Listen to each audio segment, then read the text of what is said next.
So we all know SpongeBob, right? The little yellow sponge who's always laughing, smiling, annoying his neighbor, and just all around being a goofy character with a starfish by the name of Patrick who is his best friend. Well, now that we have the introduction all settled, I'd like to let you all know that I have, or rather had, a very rare copy of a SpongeBob episode written by none other than Steven Hillenburg, while roaming Nickelodeon Studios in June 2008. Let me tell you, the tickets to get in were not easy to get. Anyway, I ran into Mr. Hillenburg in one of the main areas of the studio. No, literally, I ran into him. See, I kinda snuck into a high security area and well, I ended up alerting guards and you get the gist. After bumping into him, I apologized. Mr. Hillenburg looked as though he was in a daze. I waved my hand in front of him, but he continued onward past me. This made me a little uneasy. Once he walked away, I spotted something on the ground where I had bumped into Hillenburg. It was a videotape. It didn't have anything of discernible title, nor of anything remotely close to what the video was about. No sticker, nothing on the inside of the film protector, anything. I picked it up and ran very quickly out of the lot. About a week later, after my initial journey by plane back to Chicago, I remembered that I still had the tape. Seeing as I had a VHS to DVD burner that I got for Christmas last year, I decided to get a blank DVD-R disc and put it into the DVD side of the burner and the video inside of the VHS side. After about 30 minutes or so, it popped out the disc and video. I think that's what they're supposed to do when a disc is done burning. Anyway, I popped the DVD into my computer. Autoplay popped up, of course, because I had modified my computer to do so. I decided to look into the folder for it. There was a movie file that went by the name of Pearl.Avi. Pearl? I then double-clicked the movie file as Windows Media Center popped up. Are ya ready, kids? Aye, aye, Captain! I can't hear you! Aye, aye, Captain! Oh! It was a SpongeBob episode.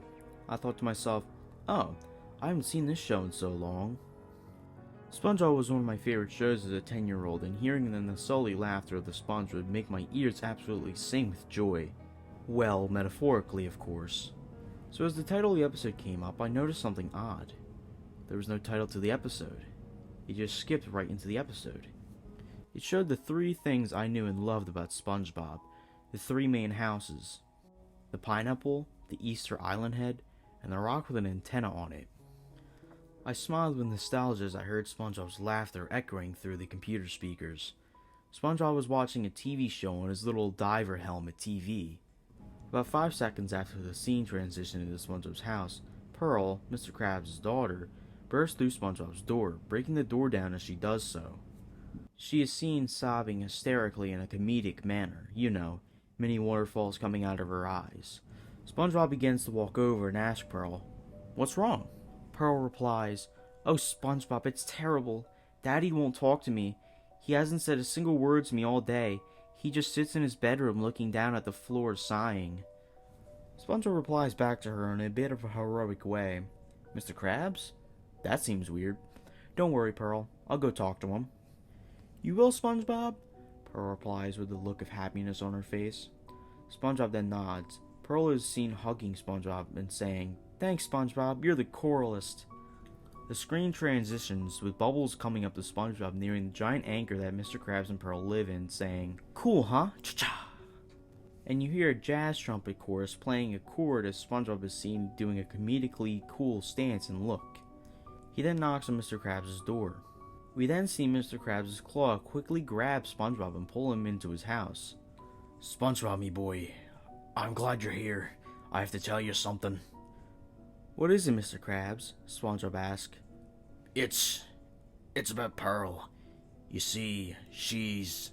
SpongeBob, confused by Mr. Krabs' stammering, asks, "She's what, Mr. Krabs?" A grim look comes upon Mr. Krabs' face. "She's adopted, me boy." SpongeBob gasps, "Adopted?" A claw grabs SpongeBob's lips as they're seen being comedically stretched forward. "Shh! She might be out there listening. Now, me boyo, I want you to tell her she is adopted. I can't do it." Tears begin to well up in Mr. Krabs' eyes. "I just can't." SpongeBob looks shocked at this. But Mr. Krabs, I can't do that. It would break her fragile heart." SpongeBob, that's an order. Mr. Krabs says with sadness and frustration in his eyes. Yes, sir, said SpongeBob while he saluted and began to run out panting. I, at this point, was starting to get a bit uneasy. This wasn't the SpongeBob SquarePants I knew back in the day. This was something else. Something more adult. Now, even though I like more adult stuff, this episode just made me really uneasy. Telling someone they're adopted is not an easy task.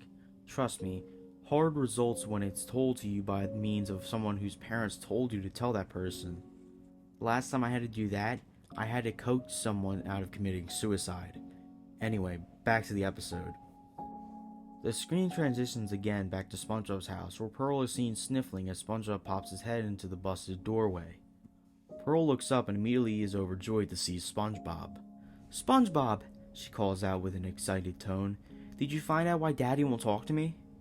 SpongeBob says timidly as he clears his throat. Yes, I did."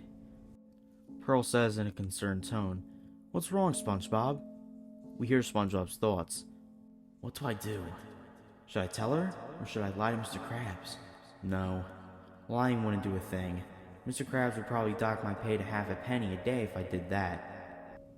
This made me do a small chuckle, as I knew Mr. Krabs was a cheapskate. My chuckle fell silent as I heard SpongeBob just outright say, "Pearl, I don't know how to tell you this, but you're adopted." Pearl's eyes opened wide, and both SpongeBob and I cringed. I then heard a laugh coming from the computer speakers. It was Pearl's laugh. "That's a good one, SpongeBob, but really, why won't Daddy talk to me?" "Pearl, it's the truth.